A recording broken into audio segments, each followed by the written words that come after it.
안녕하세요. 안녕하세요. 반갑습니다. 말씀을 위해서 기도하고 이렇게 말씀을 듣겠습니다. 아버지 하나님 감사합니다. 오늘 이 아침에도 저희들에게 새로운 날을 주시고 또 하나님을 경배하는 예배를 드리게 하시고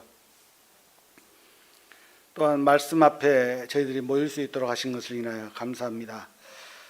오늘 들려질 말씀을 저희들이 심령 가운데 듣게 하시고 또 순종하게 하심으로 하나님께 영광을 돌릴 수 있도록 은혜를 베풀어 주시길 간절히 원합니다. 이 한 시간을 온전히 주님께 의탁을 드려올 때 우리 주님 예수 그리스도의 이름으로 감사하며 기도드리옵나이다. 아멘. 반갑습니다. 매주 이러한 코로나의 어떤 영향이 끝날 것 같으면서도 잘 안 끝나는 것 같아요. 이제 백신이 이제 접종되기 시작했으니까 조만간 끝나리라 생각은 듭니다만은 아무튼 마음에 여러 가지로 어려움이 있는 건 사실입니다. 지난 주일에 저희들이 이제 예배당으로 오면서 몇몇 성도님들 이렇게 모시고 이렇게 오는데 그 길가에 보니까 서너 살 먹은 어린아이, 여자아이였어요. 이 여자아이가 막 이렇게 달려가는 거예요. 인도로. 순간 딱 보니까 길을 잃었다. 이런 생각이 들었어요.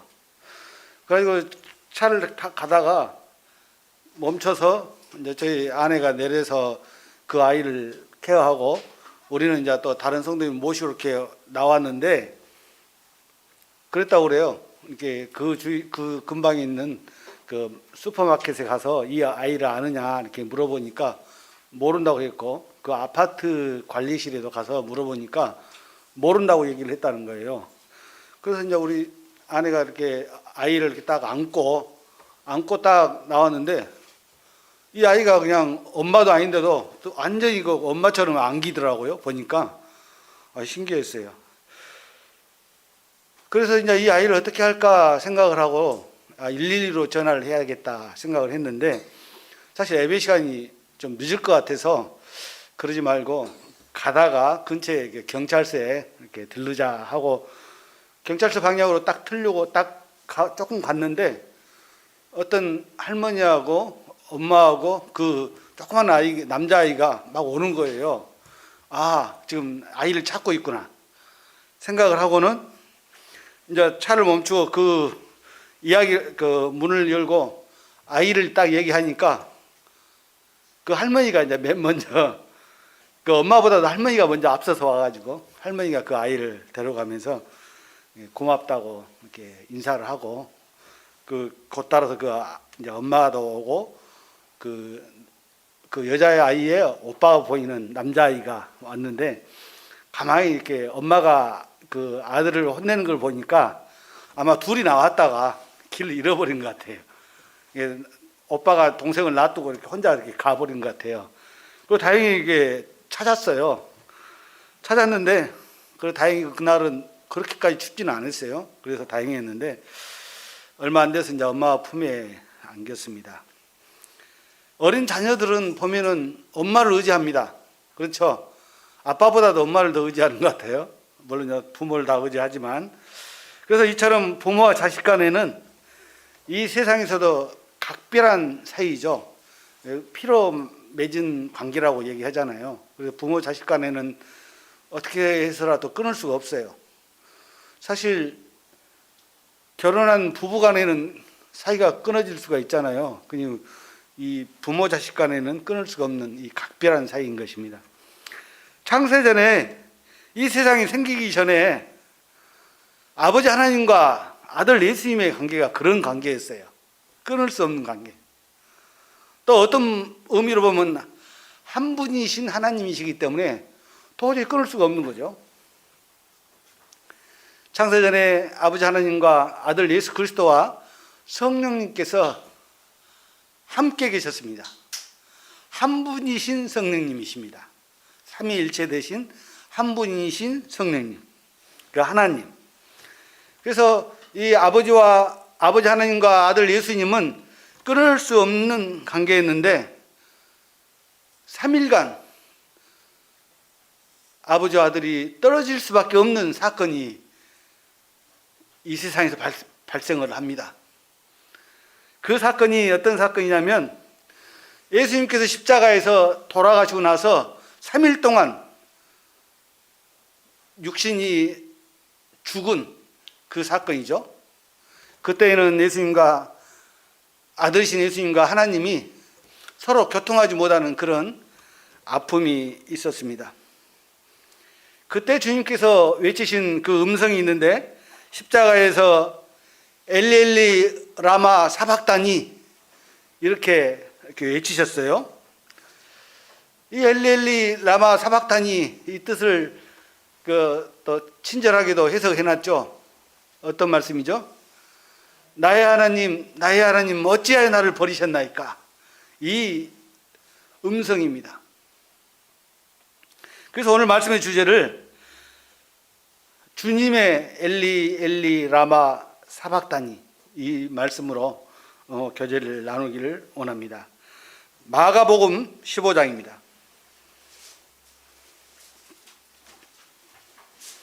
마가복음 15장 33절로 38절까지 우리가 한 목소리로 읽겠습니다.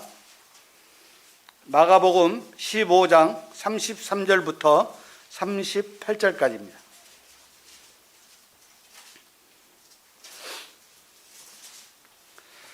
읽겠습니다. 제6시가 되매 온 땅에 어둠이 임하여 제9시까지 계속하더니 제9시에 예수께서 크게 소리 지르시되 엘리 엘리 라마 사박다니 하시니 이를 번역하면 나의 하나님 어찌하여 나를 버리셨나이까 하는 뜻이라. 곁에 섰던 자 중 어떤 이들이 듣고 이르되 보라 엘리야를 부른다 하고 한 사람이 달려가서 해면에 신 포도주를 적시어 갈대에 깨어 마시게 하고 이르되 가만히 두라 엘리야가 와서 그를 내려주나 보자 하더라. 예수께서 큰 소리를 지르시고 숨지시니라. 이에 성소휘장이 위로부터 아래까지 찢어져 둘이 되니라. 예수님께서 십자가에 달리셨을 때 사건을 지금 기록한 것입니다. 전체를 기록한 것은 아니지만 아무튼 이 사건을 기록한 마가복음은 사실 마태복음에도 똑같은 말씀이 있어요. 이 마태복음 1장 1절은 어떻게 시작하죠? 보면은 어떻게 시작하냐면 아브라함과 다윗의 자손 예수 그리스도의 계보라 하고 마태복음은 시작을 합니다. 이 말하자면 이 예수님의 육신적인 족보로 올라가 보면은 아브라함이 나온다는 그런 얘기죠. 그러니까 왕의 족보. 아브라함은 사실 족장이었습니다. 그때 당시에는 왕과 같죠. 왕의 족보를 마태복음에서는 기록을 하고 있습니다.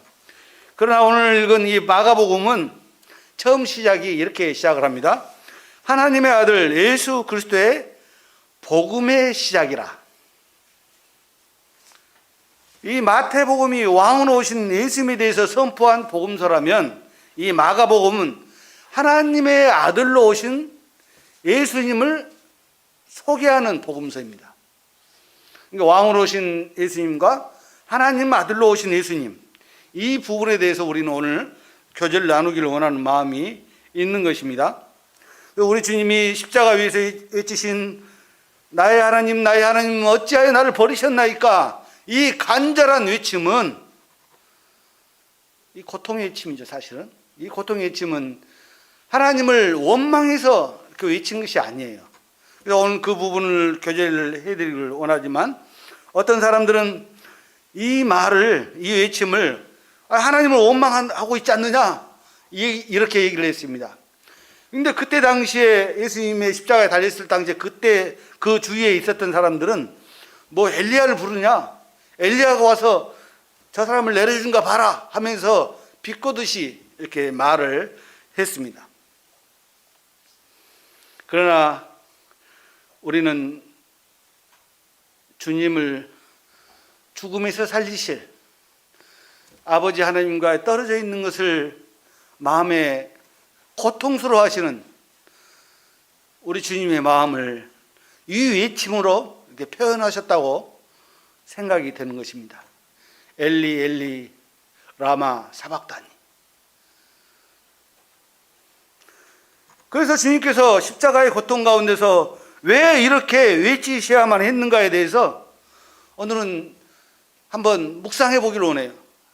엊그제 지난 주일날 그 어린아이가 엄마를 떠나가지고 얼마나 당황했는지 그냥 막 길을 달려가는데 곧 넘어질 것 같아요. 불안해가지고 아이고 빨리 내려가지고 아이를 잡으라고 하면서 그렇게 했거든요. 부모가 떨어져 있던 그 아이의 마음을 생각할 때 오늘 이 말씀을 사실 준비하게 됐습니다. 하나님과 하나님 아버지와 아들 예수님과의 관계가 그 잠깐 동안이나마 떨어져 있을 수밖에 없었던 그 참 긴박한 그런 마음을 오늘 말씀을 통해서 우리 성도님들과 교제를 나누기를 원하는 것입니다. 엘리 엘리 라마 사박다니, 나의 하나님 어찌하여 나를 버리셨나이까. 이 말씀을 다시 말씀드리자면 하나님을 원망하는 외침이 아니라 영원전부터 지금까지 그때까지 한 번도 떨어져 본 적이 없는, 계속 하나님과 예수님과는 관계가 계속 이루어지고 있었죠. 그런데 이 3일간에 예수님이 육신이 돌아가시고 난 3일간 예수님의 영혼이 하나님과 교통하지 못하는 그 3일간에 떨어져 있는 것을, 그 떨어져 있는 이 아픔을 생각하면서 예수님은 소리를 질리신 것입니다. 외침을 하신 것입니다. 십자가에서 그 고통의 외침으로 예수님의 마음을 표현하신 거죠. 영원부터 한 번도 떨어지지 않았던 아버지 하나님과 아들 예수님의 관계, 우리는 그 관계를 생각하면은 충분히 예수님이 그러한 외침을 하실 수밖에 없었다. 저는 그렇게 생각이 들었습니다. 나의 하나님 어찌하여 나를 버리셨나이까. 이거 진짜 하나님을 원망해서 외치는 음성이 아니라 아버지 하나님과 아들 하나님이 떨어져 있는 것을 고통스러워하시는 그런 외침이었습니다. 우리가 신앙생활을 하다 보면은 주님과의 관계가 소원해질 때가 있죠. 그런데 소원해질 때가 있는데 아주 오랫동안 그렇게 소원해져도 아무런 내 마음에 어떤 감정이 없다면 사실 회개해야 됩니다. 사실은. 그렇다면 안 되는 거예요. 왜냐하면 우리 주님과의 관계가 떨어져 있다는 것은 나무가 포도나무가 그 영양분을 받지 못하는 것처럼 말라 비틀어지기 때문에 우리는 반드시 주님과의 관계를 계속 유지해야만 하는 것입니다. 근데 예수님께서는 그때 돌아가시고 난 이후에 3일간에 하나님으로부터 어떠한 것도 소통되지 않는 그런 관계에 계시게 됐던 거예요. 이 주님의 십자가에서 외침은 사실 그 고통만을 당하시면서 하시는 외침이 아니었어요. 알고 보니까. 저 이 말씀을 묵상하면서 그러면 이 외침이 과연 누구에게 필요했을까 하는 생각도 갖게 된 거예요. 보니까 이 외침은 아버지 하나님을 향해서 이렇게 하신 말씀이셨어요. 외침이셨어요. 또 이 외침은 이 세상을 향해서 외치신 외침이었어요. 그리고 또 이 외침은 하나님의 수종을 들고 있는 천사들을 향해서 하는 외침이었어요. 또 이 외침은 아이러니하게도 하나님을 배반한 루시퍼와 그 사탄 마귀를 향한 외침이었어요. 그 이유를 이렇게 말씀을 통해서 이렇게 살펴보니까 로마서 6장 23절에 죄의 삭슨 사망이요 하나님의 은사는 그리스도 예수 우리 주 안에 있는 영생이라, 이 말씀을 이렇게 생각해 볼 때 결국 그 죄의 삭신 사망을 패해버리는, 없애버리는, 말하자면 반드시 죽어야 되잖아요. 죄의 삭은 무조건 죽음이에요. 근데 이 죽음을 패해버리는 이 엄청난 사건이 곧 완성되는 시점에 와 있는 거예요. 우리 주님께서 그 율법을, 죄삭슨 사망이란 말은 사실 율법이잖아요. 이 율법을 완성시키는, 또 하나님 말씀을 성취시키는 그러한 말씀인 거예요. 오직 그리스도 예수 안에 있는 영원한 생명이 얼마나 큰 은혜인가를 우리는 이 말씀을 통해서 이렇게 헤아릴 수가 있는 것입니다. 사도 바울이 고린도전서 15장 55절에서 이렇게 말씀하셨어요. 제가 읽겠습니다. 사망아 너의 승리가 어디 있느냐? 사망아 내가 쏘는 것이 어디 있느냐? 사망이 쏘는 것은 죄요 죄의 권능은 율법이라. 우리 주 예수 그리스도로 말미암아 우리에게 승리를 주시는 하나님께 감사하노니 그랬거든요. 사망이 우리를 이제 집어삼킬 수가 없어요. 그것을 누가 이기셨어요? 우리 주님께서 십자가에서 이겨버리시기 때문에 우리는 사망이 우리를 주장하지 못하는 거예요. 이 말씀이에요. 이 말씀이. 사망은 너의 쏘는 것이 어디 있느냐? 예수님을 알지 못하는 사람은, 구원받지 못한 사람들은 그 사망에 의해서 지배를 받지만 구원받은 성도들은 그 사망에 의해서 지배를 받지 않는 것입니다. 그래서 저는 항상 그런 하나님의 은혜를 생각할 때, 우리 찬송가에도 그런 찬송가가 있죠.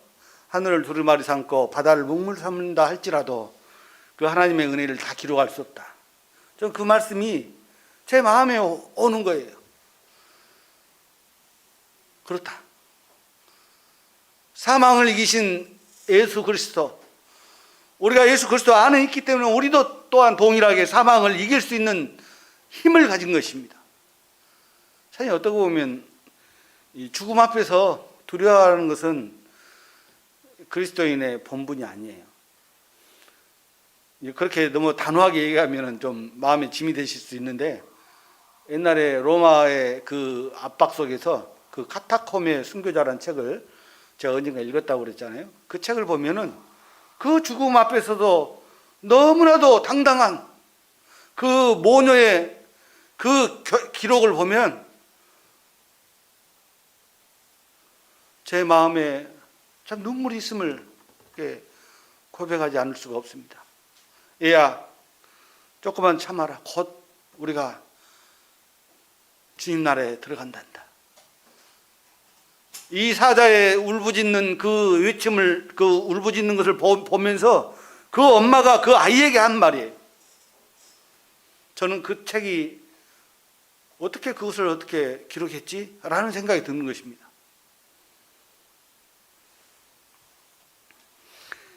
그래서 하나님 아들이신 주님께서 십자가 위에서 분명하게 외치신 것입니다. 하나님과 사람과의 관계의 회복을 위해서 외치신 거예요. 이사야 선지자가 예수님께서 이 땅에 오시기 700년 전에 온 인류를 사랑하시는 하나님의 속마음을 기록하셨는데요. 우리 잘 아는 말씀이죠. 이사야 53장을 한번 같이 열어보시겠습니다. 이사야서 53장.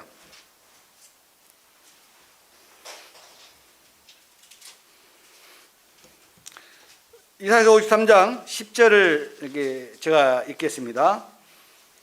여호와께서 그에게 상함을 받게 하시기를 원하사 질고를 당하게 하셨은즉 그의 영혼을 속건 제물로 드리게 이르면 그가 씨를 보게 되며 그의 날은 길 것이요 또 그의 손으로 여호와께서 기뻐하시는 뜻을 성취하리로다. 하나님 아버지의 뜻을 성취하신 우리 주님의 십자가는 사실 우리가 슬픔의 눈물로 바라보는 게 아니잖아요. 그렇죠? 사실 죽음을 앞에 놓고 기뻐하는 것은 좀 이상하지만 우리 주님의 십자가는 사실은요, 기쁨의 눈물로서 우리는 주님의 십자가를 바라볼 수가 있는 거예요. 그래서 내 마음이 기쁘고 감사가 되는 거예요. 여호와께서 그에게 상함을 받게 하시기를 원하사 질고를 당하게 하셨다. 여기서 말하는 상함은 받기를 원했다, 이 말은 어느 의미는 기뻐했다는 말이에요. 기뻐했다. 원하셨다는 말은 기뻐했다는 그런 뜻이단 말이에요. 어느 의미가.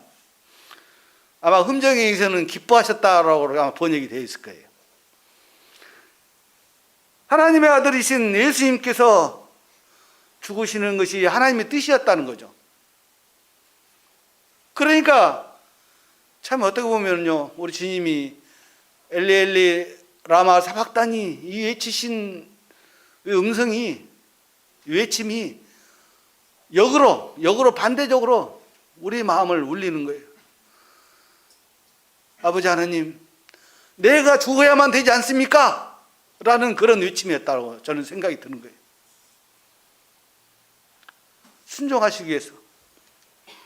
그래서 이 10절 후반부에 보면은 그의 영혼을 속건 제물로 드리게 이르면 그가 씨를 보게 되며 그의 날은 길 것이요 또 그의 손으로 여호와께서 기뻐하시는 뜻을 성취하리로다, 이렇게 말씀하셨거든요.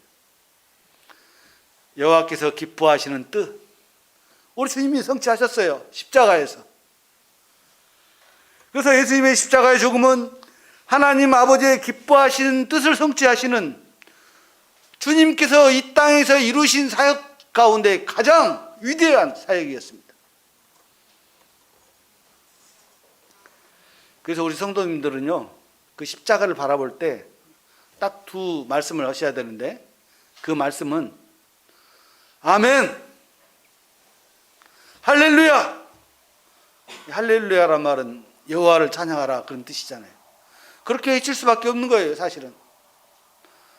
우리의 영혼이 예전에는 멸망받을 그런 죄인이었지만 이제는 살리심을 받은 살아있는 영혼이 된 거잖아요. 사망이 우리를 건드리지 못하는 그런 가운데 우리가 있잖아요. 그러니까 하나님을 찬양할 수밖에 없는 거예요. 우리 주님께서 십자가 달리시기 전에 요한복음 10장 17절에 보니까 내가 내 목숨을 버리는 것은 그것을 내가 다시 얻기 위함이니, 이렇게 말씀하셨거든요. 우리 주님은 다 알고 계시잖아요. 내가 목숨을 버리는 것은 내가 다시 목숨을 얻기 위함이다, 이렇게 말씀하신 거예요. 부활하실 것을 말씀하시는 거죠. 그리고 이로 말미암아 아버지께서 나를 사랑하신다, 확신이 있으셨던 거죠. 우리 인생의 신앙생활도 이렇게 확신 가운데 살아가야 되는 거예요. 하나님이 안 해주시면 어쩔까? 그런 불안한 마음이 살면요, 해주십니다. 그런 믿음의 확신이 있어야 되는 거예요. 그러한 주님의 고통의 십자가의 죽음은 우리 주님께서 억지로 담당하신 것이 아니라 죽는 것을 오히려 기뻐하셨다, 이 말씀에 아멘 하는 것입니다. 마가복음 14장 36절을 보니까 이르시되 아빠 아버지여, 아버지께서는 모든 것이 가능하오니 이 잔을 내게서 옮기시옵소서. 그러나 나의 온대로 마시옵고 아버지의 온대로 하옵소서. 감람산에서 제자들과 기도하실 때 이런 기도를 하셨잖아요. 내 온대로 하지 마시고 아버지의 온대로, 아버지의 뜻대로 하시기를 원하나이다 라고 기도하셨습니다. 그래서 우리 주님께서는 아버지의 뜻을 실행하시기 위해서 이 땅에 피조물인 사람의 몸을 입고 오셨고, 사실 우리는 그것도 감당할 수 없는 은혜인데, 사실은 그 주님께서 우리의 죄의 대속제물이 되셔서 십자가에 달리신 것은 더구나 우리가 더 감당할 수가 없는 거예요. 우리가 예배를 드리러 나올 때 아주 아무런 감정 없이 나오는 것은 사실 너무나도 우리 주님께 죄송한 태도인 거예요, 사실은. 알고 보면.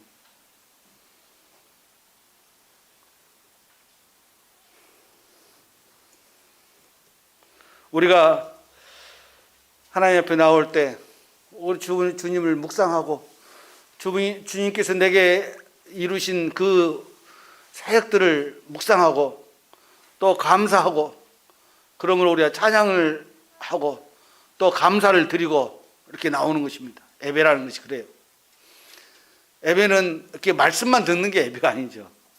오늘 이 말씀을 듣는 것도 예배의 한 부분이지만 우리가 주의 만찬에 예배를 드리는 것은 굉장히 중요한 것입니다. 이번에 제가 광주 남북교회 그 반용훈 형제님이 그 올린 동영상 그걸 들어보시면 아실 거예요. 이 예배가 주의 만찬이 얼마나 중요한지. 뭐 저도 항상 그렇게 강조를 했었죠. 사도 바울은 갈라디아서에서 이렇게 얘기했습니다. 그리스도께서 하나님 곧 우리 아버지의 뜻을 따라 이 악한 세대에서 우리를 건지시려고 우리 죄를 대속하기 위하여 자기 몸을 주셨으니, 죽음에 내어주셨다, 그런 뜻입니다. 그래서 영광이 그에게 세세토록 있을지어다, 아멘, 이렇게 기록을 하고 있습니다. 우리는 주님의 주신 나의 하나님 어찌하여 나를 버리셨나이까라는 이 외침에서 하나님께서 인생을 향한 무조건적인 사랑, 아가페 사랑을 우리는 기억할 수밖에 없어요. 아가페 사랑은요, 무슨 사랑인지 아시죠? 상대방이 전혀 반응이 없어도 나는 무조건 사랑하는 거예요. 이게 아가페 사랑이에요. 하나님께서 그 아가페 사랑으로 이 온 인류를 향해서 외치셨지만 사람들은요, 귀를 닫고 눈을 감고 들으려고 하지 않았어요. 그래서 우리는 인생을 향한 무조건 사랑인 이 아가페 사랑을 기억함으로 한량없이 베풀어 주신 그 은혜에 감사하며 그분 앞에 엎드리지 않을 수가 없는 것입니다. 경배하다는 말은 두려워 떨며 엎드리다는 뜻이에요. 우리 예배에 나올 때 물론 당당하게 나옵니다만은 그래도 우리 마음은 살아계신 하나님 앞에 두려워 떨며 엎드리는 겁니다. 두려워하는 마음이 없으면 안 돼요. 떨지 않으면 안 되는 것입니다. 그러나 우리는 당당합니다. 왜요? 우리가 우리 예수 그리스도 안에 있기 때문에 당당한 것입니다. 그래서 하나님은 우리라는 찬송가를 저는 자주 이렇게 듣기도 하고 이렇게 부르기도 하는데, 그 가사 중에 이런 내용이 있죠. 한량 없는 은혜, 그리고 갚을 길 없는 은혜, 내 삶을 애워싸는 하나님의 은혜, 이런 그 가사가 있는데요. 이 가사가요, 저는 항상 제 마음에 심금을 울려요. 이 심금이란 말은 무슨 말이냐면 마음의 깊은 곳에 마음을 얘기하는 거잖아요. 그 마음을 올리는 것입니다. 요한복음 10장 18절에서 자신의 십자가의 죽음에 대해서 하나님의 뜻에 따라 자원하시면서 말씀하시기를, 이를 내게서 빼앗는 자가 있는 것이 아니라 내가 스스로 버리느라, 이렇게 말씀하셨어요. 그 로마 군병들이 예수님을 잡아서 십자가에서 돌아가신 게 아니라 주님께서 스스로 버린다, 이렇게 말씀하신 거예요. 나는 버릴 권세도 있고 다시 얻을 권세도 있으니 이 계명은 내 아버지께 받았노라, 이렇게 말씀하셨거든요. 창세 전부터 아버지 하나님과 우리 주님은 한 분이셨잖아요. 그분께서 계획하신 거예요. 계획하시기 때문에 버릴 권세도 있고 또 다시 얻을 권세도 있다고 주님은 말씀하십니다. 사실 우리 주님께서 100% 인간으로 오셨잖아요. 그 100% 인간으로 오신 우리 주님께서 우리 사람의 연약함을 다 체휼하셨어요. 체휼이란 말은 똑같이 경험하신 거죠. 우리가 배가 고프거나 그리고 또 뭐 아프거나 이런 똑같은 경험을 하신 거예요. 똑같은 고통을 겪으신 거예요. 저는 이번에 이 손톱에 이렇게 비접 같은 것이 있어가지고 상당히 불편하더라고요. 그거 굉장히 신경을 썼어요. 그 고통을, 그 아주 소소한 고통까지도 우리 주님은 다 체휼하신 분이세요.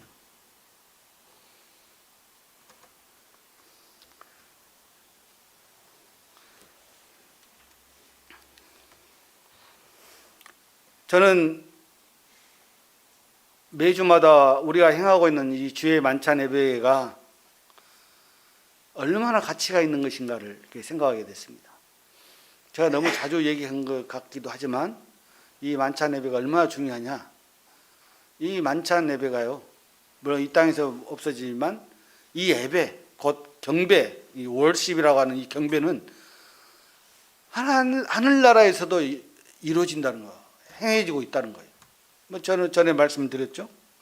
요한계시록에 보니까 거룩하다, 거룩하다, 거룩하다 하면서 온 우주 만물, 모든 피조물들, 천사들이며 그 하나님 주위에 있는 네 생물들이며 또 모든 사람들이며 또 모든 피조물들, 나무, 돌, 이런 것까지도 하나님을 찬양하는 그 모습을 우리는 요한계시록을 통해서 알 수가 있는 것입니다.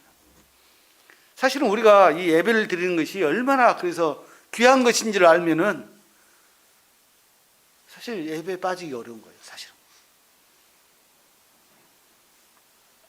얼마나 가치가 있는 것을 안다면은 이 예배의 가치가 천하를 주고도 살 수 없는 가치예요. 그래서 요한복음 4장에 아버지께 참되게 예배하는 자들은 영과 진리로 예배할 때가 오나니 곧 이때라. 아버지께는 자기에게 이렇게 예배하는 자들을 찾으시느니라. 이렇게 말씀하셨죠. 하나님은 영이시니 예배하는 자가 영과 진리로 예배할지니라. 이렇게 말씀하셨어요. 영과 진리로 예배한다는 것, 이것은 거듭난 성도들만이 살아계신 하나님 앞에 나아가서 경배할 수 있는 것입니다.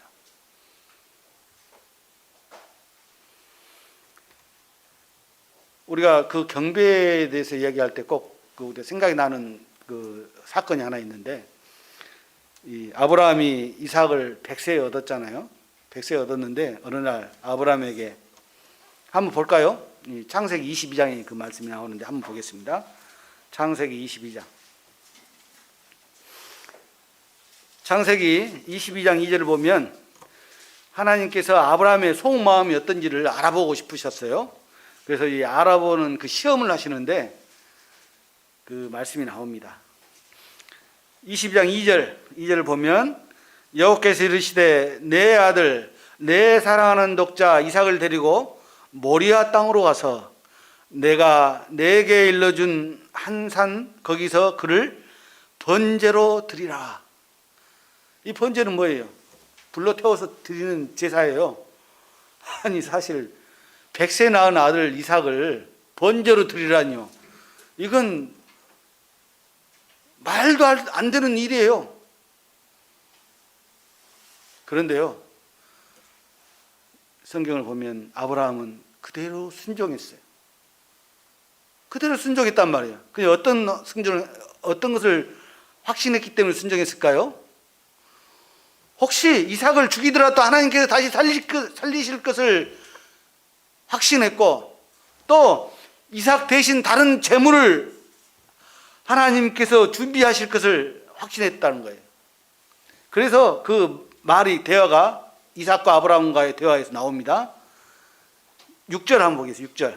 6절을 보면 6절과 7절을 보면 아브라함이 이에 번제나무를 가져다가 그의 아들 이삭에게 지우고 자기는 불과 칼을 손에 들고 두 사람이 동행하더니 함께 가더라. 이삭이 그 아버지 아브라함에게 말하여 이르되 내 아버지여 하니 그가 이르되 내 아들아 내가 여기 있노라. 이삭이 이르되 불과 나무는 있거니와 번제할 어린 양은 어디 있나이까. 이삭이 아버지에게 질문하잖아요. 뭐라고요? 불과 나무는 제가 지금 가지고 가는데 번제할 어린 양은 어디 있습니까? 아브라함은 아들에게 바로 너다 이렇게 말씀하지 않으셨어요. 뭐라고 계시죠? 8절. 아브라함이 이르되 내 아들아 번제할 어린 양은 하나님이 자기를 위하여 친히 준비하시리라. 다시 말하면 아브라함은 하나님 내가 칼로 죽여서 다시 살아나는 것을 말씀하시는 게 아니라 친히 여호와 일에 준비하신다는 사실을 확신한 거예요. 사실 이 아브라함도요, 그 잠깐 동안이지만 아들 이삭을 묶어서 그 제단에 올릴 때 그 마음을 생각해 보면 아브라함의 마음이 어땠을까요? 주님께서 엘리 엘리 라마 사박다니라고 외치신 그 주님의 마음을 저는 생각을 하게 되었습니다.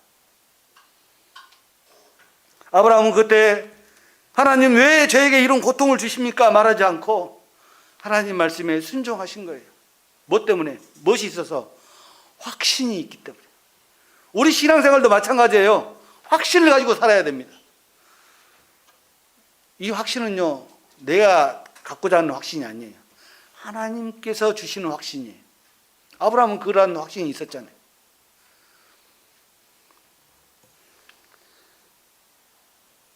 예수님께서 감람산에서 혼자 기도하실 때 이렇게 기도하셨어요.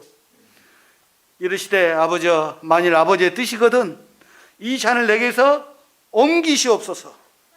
그러나 내 온대로 마시옵고 아버지의 온대로 되기를 원하나이다. 하나님께서는 하나님의 뜻대로 이 창세전에 계획하신 그 뜻을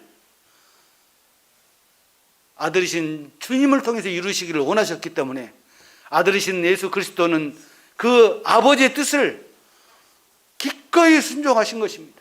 그래서 기뻐하실 수가 있었던 거예요. 죽기를 기뻐하실 수 있는 그 죽음. 마지막 선언이 뭐예요? 다 이루었다. 그 선언인 것입니다.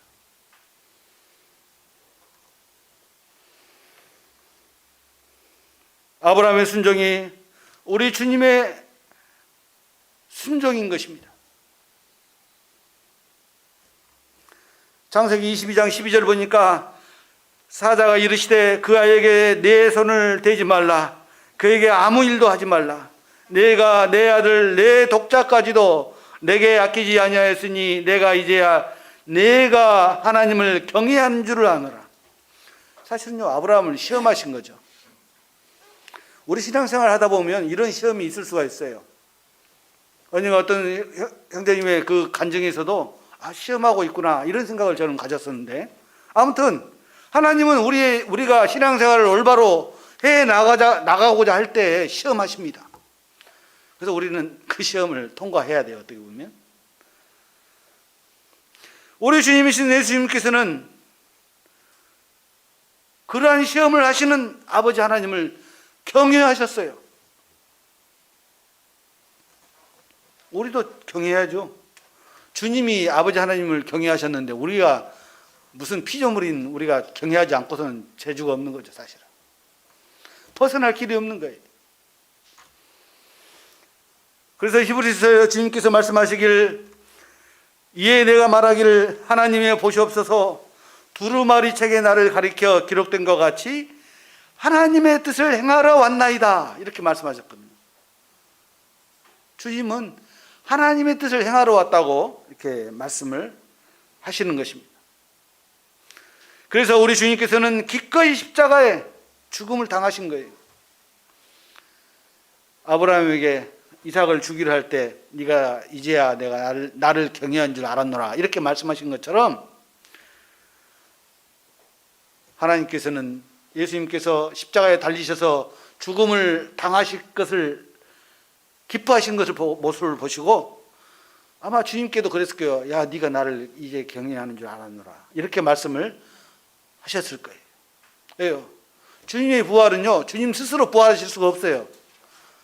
성경에 보면은 주님의 부활은 하나님 아버지께서 살리셨다고 말씀하셨기 때문에, 사실 하나님 아버지께서 살리지 않으셨다면 우리는 영원한 지옥 갈 수밖에 없는 거예요.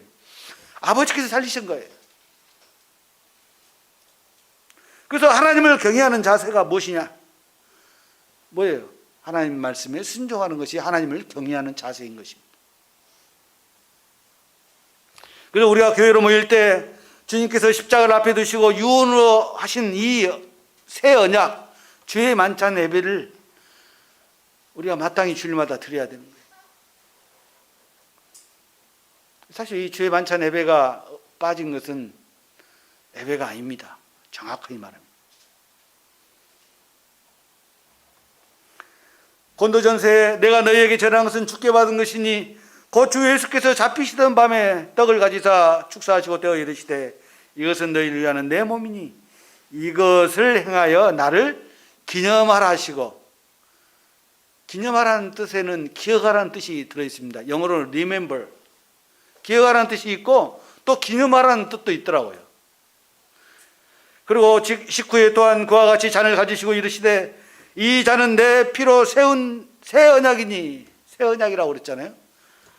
이것을 행하여 마실 때마다 나를 기념하라 하셨으니 너희가 이 떡을 먹으며 이 잔을 마실 때마다 주의 죽으심을 그가 오실 때까지 전하는 것이니라. 우리 잘 아시는 말씀. 우리 주님 재림하실 때까지 이 주의 만찬 예배는 이어져야 한다. 아멘 하시죠?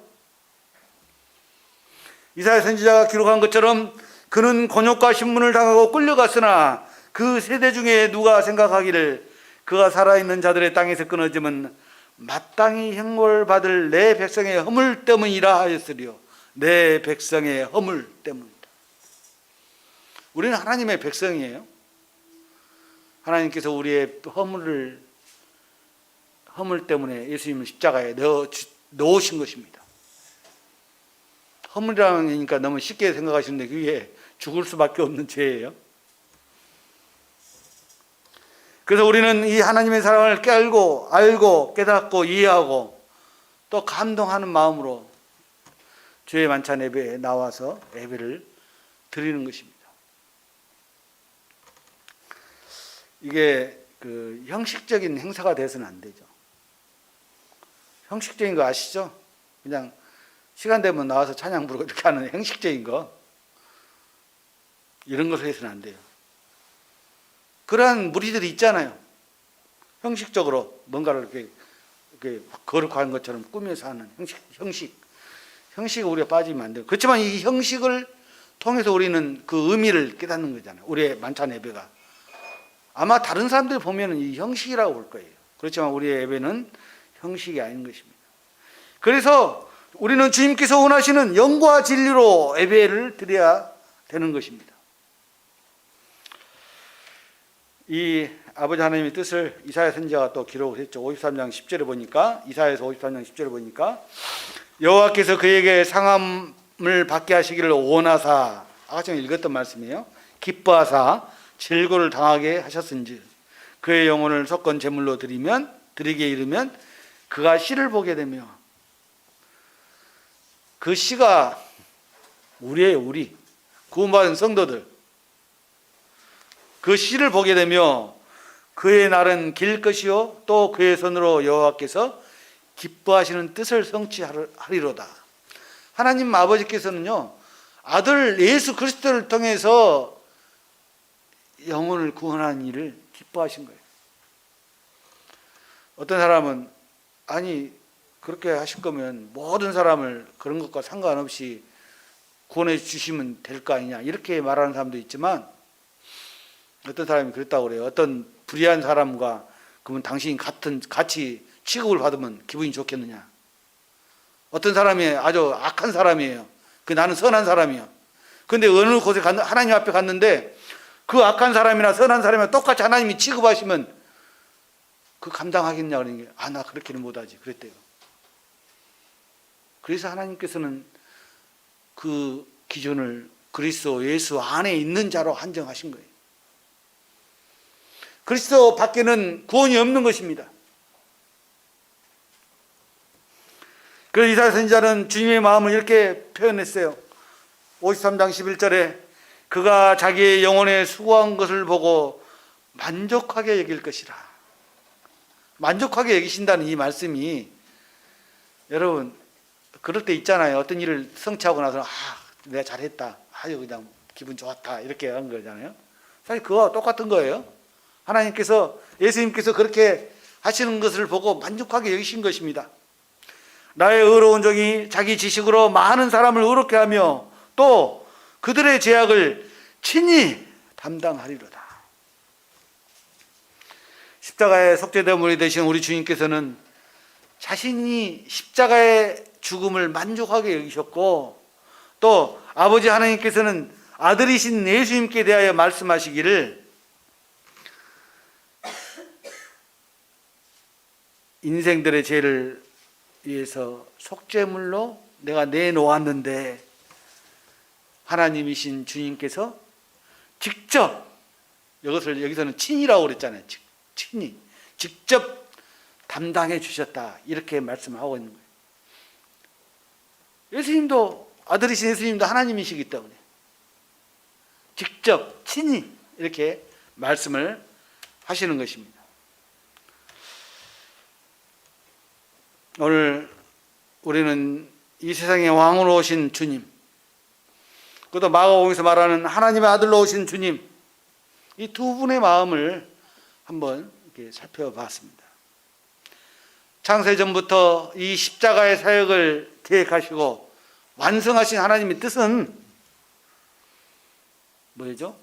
요한복음에 말한 것처럼 아들을 보고 믿는 자마다 영생을 얻는 것입니다.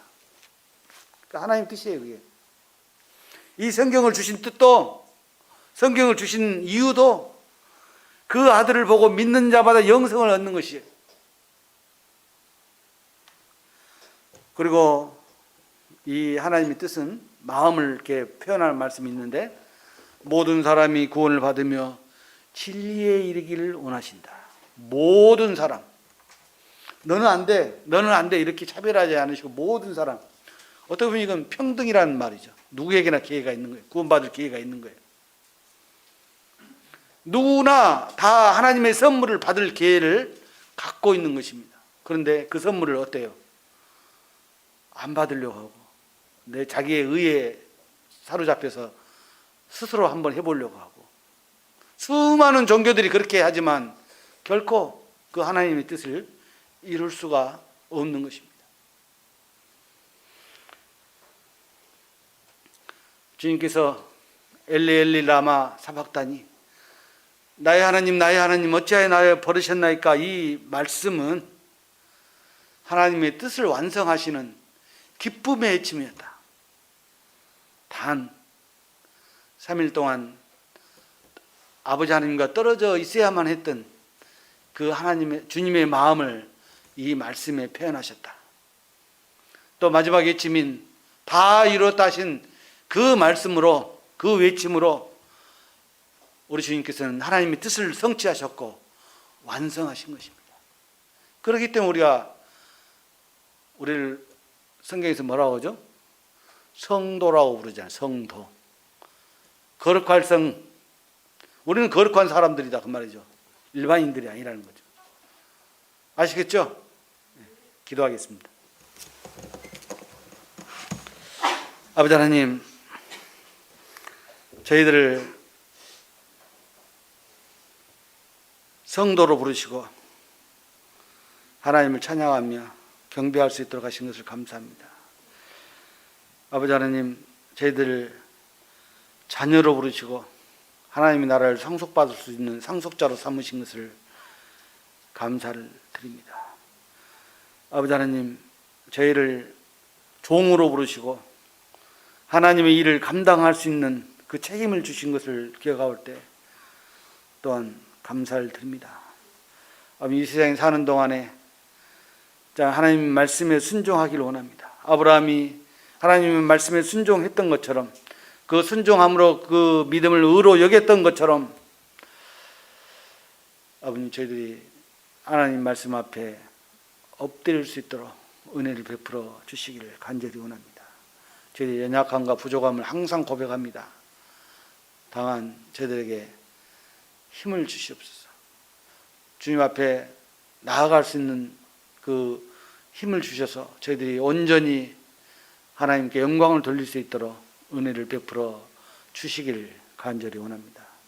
주신 말씀을 기억할 때 감사를 드렸고, 우리 주님 예수 그리스도의 존귀하신 이름으로 감사하며 기도드리옵나이다. 아멘. 수고하셨습니다.